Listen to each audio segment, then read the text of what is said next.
ហើយពេលនឹងនាងគឺគ្មានជំរឿអីក្រៅតែពីប្រើប្រាស់កដាស់វេទមន្តដែលឈូសៀវបកលឲ្យប៉ុណ្ណោះហើយសង្ឃឹមថាឈូសៀវបានឃើញកដាស់មួយនេះហើយអាចនឹងត្រឡប់មកជួយនាងវិញឯឈូសៀវវិញមកដល់នៅទីក្រុងមួយក៏ប្រពន្ធនាងសម្រាប់កន្លែងនេះសិនចាំព្រឹកចាំបន្តដំណើរទៀតហើយដឹងថានាងចូលចិត្តលេងក៏ក្រាប់អញ្ចឹងក៏ទៅទិញពីក្មេងស្រីម្នាក់យកមកអោយហើយអ្នកមីមួយនឹងគឺដូចគុនក្មេងមែនទែនបានក៏ក្រាប់ភ្លាមក៏ទៅលិតភ្លេតឯឈូសៀវក៏ស្រាប់តែទទួលបានកដាស់វេទមន្តដែលអានឈីប្រើនាងផ្ញើសារជាសំឡេងប្រាប់ពីរឿងដែលគ្រួសារឈូក្បត់ពាក្យសម្ដីឬហើយមូមកភ្លេតបដ យល្អខ្លាំងណាស់អាគ្រួសារឈូហ៊ានមិនទុកអញក្នុងខ្សែភ្នែកអីសោះផងរួចក៏បបួលអ្នកមីងលួយជីត្រឡប់ទៅផ្ទះរបស់គ្រួសារឈូវិញមើលអាគ្រួសារឈូមួយនឹងវាខ្លាំងប៉ុណ្ណានាងក៏អូខេទៅហែកលំហទៅបដ យវាលឿនឯពួកអដែងគ្រួសារឈូនឹងទៀតសោតក៏កំពុងតែធ្វើទរណកម្មទៅកាន់សាកសពដីប្រពន្ធទាំងពីរជារួមគឺព្រៃផ្សៃខ្លាំងមែនទែនដុតពួកគេទាំងរស់ហើយក៏ធ្វើទរណកម្មដាក់សាកសពទៀតមិនត្រឹមតែប៉ុណ្ណោះក៏ចោទប្រកាន់ថាអ្នកទាំងពីរនឹងបានលួចទ្រព្យសម្បត្តិរបស់គ្រួសារឈូអញ្ចឹងត្រូវពួកគេចាប់បានក៏បដាក់ទោសមិនត្រឹមតែប៉ុណ្ណោះក៏ប្រកាសចាប់ខ្លួនកញ្ញាអាន់ឈីចោទថានាងជាចោរទៀតផងឈូសៀវដែលមកដល់ក៏សុំកញ្ញាម្នាក់មើលនៅកណ្ដាស់ចាប់ខ្លួនភ្លេតឃើញហើយក៏ដឹងថាពិតជាកញ្ញាអាន់ឈីមែន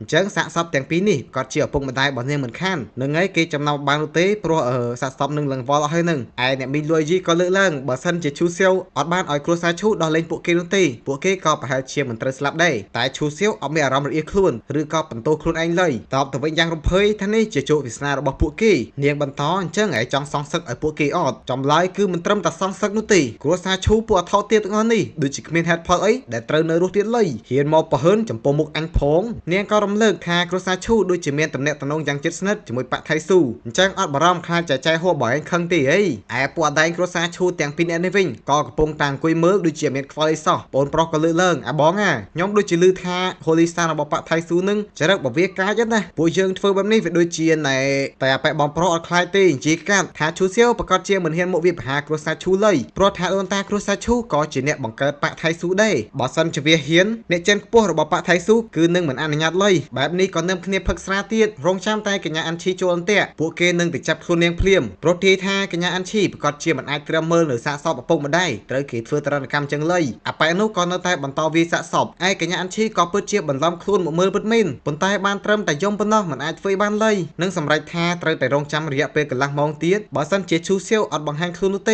េនាងគឺនឹងធ្វើតាមបន្តាមរបស់ឪពុកទៅលាក់ខ្លួនរស់នៅឲ្យមានក្តីសុខប៉ុន្តែមិនបាច់ចាំបាច់អីទេបាទឈូសៀវក៏ដោយចេញមកភ្លេតគ្រប់គ្នាឆ្ងល់បដ យចុយអាប៉ែនេះជាណាគេឯឈូសៀវវិញក៏ទៅលើដុំថ្មម្ដុំកំតិចនៅផ្លាករបស់គ្រួសារឈូចូលគ្រប់គ្នាភ័យចំនួនចុយអាប្រកាច់នឹងឡប់លេងចង់រស់ឲ្យមែនហ៊ានទៅបំផ្លាញផ្លាកគ្រួសារឈូផងឯឈូសៀវក៏សម្លុតពួកអដែងគ្រួសារឈូបញ្ញាប់ចេញមកជួបអញភ្លាមតាចាស់ក៏ចេញមកធ្វើជាសួរយកគួសមទៅហូលីសានឯងមកកាន់គ្រួសាររបស់ខ្ញុំមានកាយដែរឈូសៀវអត់និយាយទៅប៉ែជាមួយអាពីក្បាលនឹងទេផ្ដល់ឱកាសឲ្យវាមួយបញ្ញាប់មកលុតជង្គង់ហើយសុំទោសទទួលស្គាល់កំហុសភ្លាមយល់មុខដូនតាបងឯងអញអាចនឹងលើកលែងជីវិតអុយអាប៉ែសមមបែរជានិយាយតវ៉ាគ្រួសារឈូរបស់ខ្ញុំគឺមានតំណែងតំណងយ៉ាងជិតស្និទ្ធជាមួយប៉ាក់ថៃស៊ូអញ្ចឹងសង្ឃឹមថាហូលីសានឯងកុំប្រហើនខ្លាំងពេកប្រយ័ត្នតែបាត់តំណែងជាហូលីសាននឹងទៅស្រាអញ្ជើញឃើញថាពួកវាអត់ផឹកចឹងឈូសៀវក៏ចាប់ផ្ដើមអោយស្រាពីនៃម្ដងអញ្ចឹងពួកឯងទៅងឹបទាំងអស់រវើយបញ្ចេញរឿងកាយអមតៈរបស់គេមកកាចខ្លាំងមែនទែនសូម្បីតែអ្នកមើលក៏ចំហមើលដែរជួយខ្លាំងម៉េះតាចាស់ក៏មិននឹកស្មានអាបកាយយោនេះនិយាយថាវាយគ្នាភ្លាមក៏លោតចូលមុខភ្លេត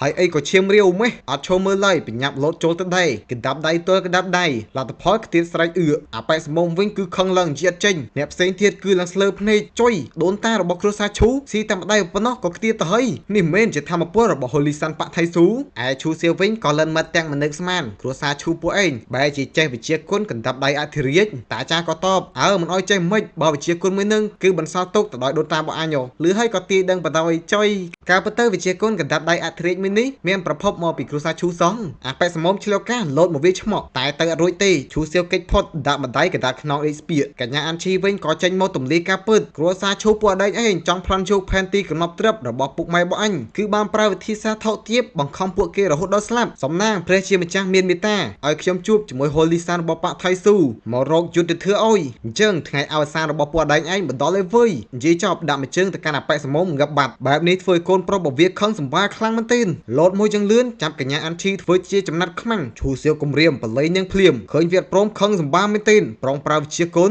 ក៏ត្រូវបានអាប៉ែម្ចាស់ហាងការពលឹកមុនមកខាត់ព្យាយាមយកលេសនេះលេសនោះថាគ្រួសារឈូមិនអាចប៉ះបានទេតែការពើតគឺខ្លាចគ្រួសារឈូអាលាយទៅហាងរបស់វាក៏នឹងស្បៃដែរព្រោះហាងរបស់វារីចម្រើនបានគឺដោយសារតែគ្រួសារឈូប៉ុណ្ណោះអ្នកមីងលួវិញក៏ចូលមកជួយបដ យទៅចាប់អាពីក្បាលនឹងមកច្បាច់កជាប់ភ្លាមក៏ស្រាប់តែព្រឹត្តចាប៉ាក់ថៃស៊ូមកដល់សើច ច្បងរបស់អ្នកគ្រូគេក៏ស្នើសុំឲ្យឈូសៀវអាចលើកលែងឲ្យគ្រួសារឈូបានអត់ឯឈូសៀវវិញភ្នែករបស់វាគឺសម្លឹងមើលតែអ្នកគ្រូនោះទេខានជួបគ្នាតាមប្រហែលថ្ងៃសោះនាងគឺកាន់តែទាក់ទាញជាងមុនហ្មងរួចក៏ទៅនិយាយលេងខានជួបគ្នាប្រហែលថ្ងៃអ្នកគ្រូឯងមាននឹកខ្ញុំអត់ខ្ញុំនឹកអ្នកគ្រូឯងខ្លាំងណាស់អ្នកគ្រូវិញគឺខ្ជិលតបមួយវាតែម្ដងចំមកដល់ក៏និយាយទៅដើម្បីតែវត្ថុទើបហ៊ានសម្លាប់មនុស្សស្លូតត្រង់ថ្ងៃនេះបើការពៀពួកឯងអនាគតទៅបថៃស៊ូមិននឹងអាចឲ្យមនុស្សលោកជាទុកចិត្តបានលឺភ្លាមឈូសៀវសប្បាយចិត្តភ្លេតអ្នកគ្រូពិតជាយកចិត្តបកេមែនព្រឹទ្ធាចារ្យលេនស៊ូក៏ប្រាប់ឲ្យឈូសៀវត្រឡប់ទៅប៉វិញមុនជាមួយអ្នកគ្រូបកេសិនទៅព្រោះមេប៉គឺចង់ជួបឯងហើយរឿងរ៉ាវនៅកន្លែងនេះទុកឲ្យពួកនាងជាអ្នកដោះស្រាយឈូសៀវក៏អូខេទាំងសប្បាយចិត្តទៀមផុតបានត្រឡប់ទៅប៉វិញហើយចាំមើលតាទៅដល់គឺសាក់ក្បាច់ថ្ម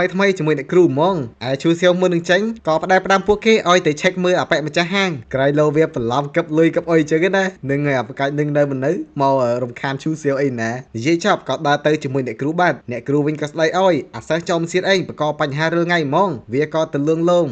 តិចតួចតែអ្នកគ្រូហើយអ្នកគ្រូឯងដឹងអត់ឲ្យបាននៅប៉ាអញ្ចឹងខ្ញុំនឹកអ្នកគ្រូឯងរាល់ថ្ងៃហ្មងហើយលំហមកដល់ប៉ាក៏ប្រាប់ឲ្យអ្នកគ្រូទៅវិញមុនសិនទៅចាំតិចទៀតគេទៅរកព្រោះឥឡូវត្រូវនិយាយគ្នាមួយចែកហួរសិនមកដល់ភ្លាមនាងក៏សួរភ្លេតអំពីរឿងដែលឈូសៀវទៅមានបញ្ហាជាមួយគ្រួសារឈូខ្លាចនាងបន្ទោសឈូសៀវក៏បកស្រាយអាគ្រួសារឈូមួយនោះគឺអាងទៅលើអំណាចរបស់ប៉ាថៃស៊ូទៅសម្លាប់មនុស្សស្លូតត្រង់អញ្ចឹងខ្ញុំគ្រាន់តែចង់បង្រៀនមេរៀនទៅកាន់ពួកវាប៉ុណ្ណោះចែកហួរគឺមិនបានបន្ទោសគេនោះទេសរសើរថាឈូសៀវធ្វើរឿងត្រឹមត្រូវទៀតផងគ្រួសារឈូគឺពិតជាបានប្រើប្រាស់តំណែងជាមួយប៉ាថៃស៊ូពិតមែនហើយនាងយល់មុខដូនតារបស់ពួកគេក៏អត់បានទៅរករឿងទៅលើកនឹងក៏អាចចាត់ទុកថាដាក់ទោសឲ្យពួកគេទៅចុះបានឱកាសភ្លាមឈូសៀវក៏មកនិយាយសោកភ្លេតអញ្ចឹងមានន័យថាខ្ញុំបានធ្វើរឿងល្អទៅកាន់ប៉ាអីត្រូវហេបើអញ្ចឹងមែនណាចែកឯងមានរង្វាន់អីឲ្យខ្ញុំដែរចែកហួរក៏ប្រាប់ឲ្យឈូសៀវត្រៀមចាំខ្លួនទៅត្រៀមសម្រាប់ពិភពសម្ងាត់ថៃជីបុរាណព្រោះថាវាជិតបើកទ្វារហើយចាំរៀបចំខ្លួនរួចចាំចែកមួយឆែកមើលគ្នាយើងប្រហែលជាយល់ហើយត្រូវហេពួកគេក៏សម្រេចបែបហ្នឹងហើយឈូសៀវក៏ត្រឡប់មកបន្តវិញដើម្បីហ្វឹកហាត់ System ក៏លោតសាមកប្រាប់ឥឡូវនេះរូគេអាច upgrade នៅវិជាគុណសម្ងាត់ទី1បានហើយអត់ចាំយូរឈូសៀវក៏ទៅ upgrade plate ហើយឥទ្ធិពលថ្មីរបស់វាគឺអាចឲ្យរូគេ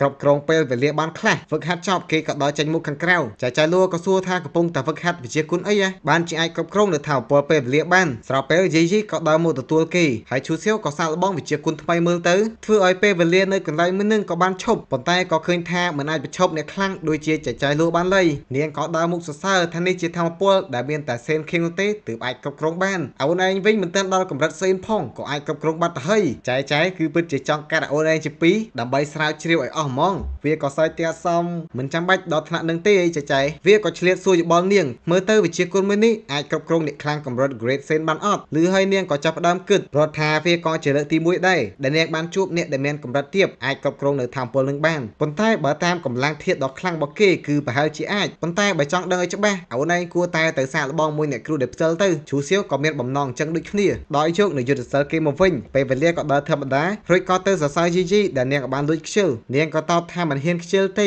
ម៉ាយៈនេះគឺអរគុណទៅកាន់អ្នកមីងហ្វៃយៀនដែលបានជួយបរៀននាងក៏ធ្វើឲ្យនាងហ្វឹកហាត់បានលឿនខ្លាំងមែនទែនក្រោយមកគេក៏ដើរទៅក្នុងបន្ទប់វិញដើម្បីទម្លុះដំណាក់កាលម្ដងហើយក៏សុំឲ្យចែលួជួយការពារផងព្រោះដឹងតែមានរន្ទះឋានសួគ៌មកដល់មិនខាននាងក៏ប្រាប់បំបាច់ភ័យទេជាមួយចែនៅទីនេះរន្ទះឋានសួគ៌អីនឹងធ្វើអីទៅកាន់ផ្ទះរបស់ឯងបានឡើយឈូសៀវក៏ចាប់ផ្ដើមទម្លុះដំណាក់កាលទៅហើយផ្ទៃមេឃក៏ចាប់ផ្ដើមប្រមូលផ្ដុំពពោគ្នាបង្កើតបានជារន្ទះឋានសួគ៌បាញ់ចេញមួយច្រេត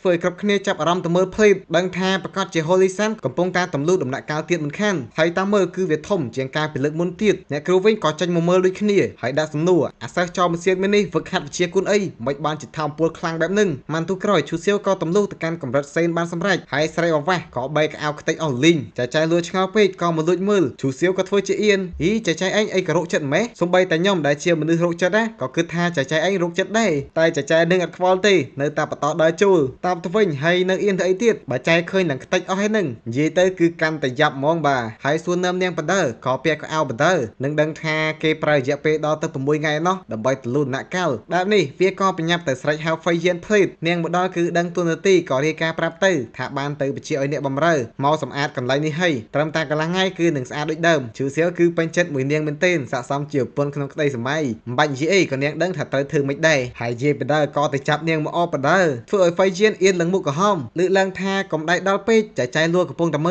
លចែលួវិញក៏តបថាចង់ធ្វើអីក៏ធ្វើទៅពួកឯងធ្វើកតាមុខនាងក៏អត់ប្រកាន់ដែរតប៉ែខ្លាំងមែនទែនបាទឯឈូសៀវផ្ដែផ្ដាំទុកការងារនៅកន្លែងនេះឲ្យហ្វៃយៀនហើយក៏ជ្រេកលំហចេញទៅបាត់ធ្វើឲ្យហ្វៃយៀនក៏ភ្ញាក់ផ្អើលព្រោះសង្កេតមិនដឹងសូម្បីតែបន្តិចថាឈូសៀវបានហេតុលំហជាធម្មតាការហេតុលំហនឹងគឺនឹងផ្ដល់រលកធម្ម ពលដ៏ខ្លាំងមួយធ្វើឲ្យអ្នកផ្សេងទៀតដែលនៅជិតនឹងក៏នឹងដឹងដែរ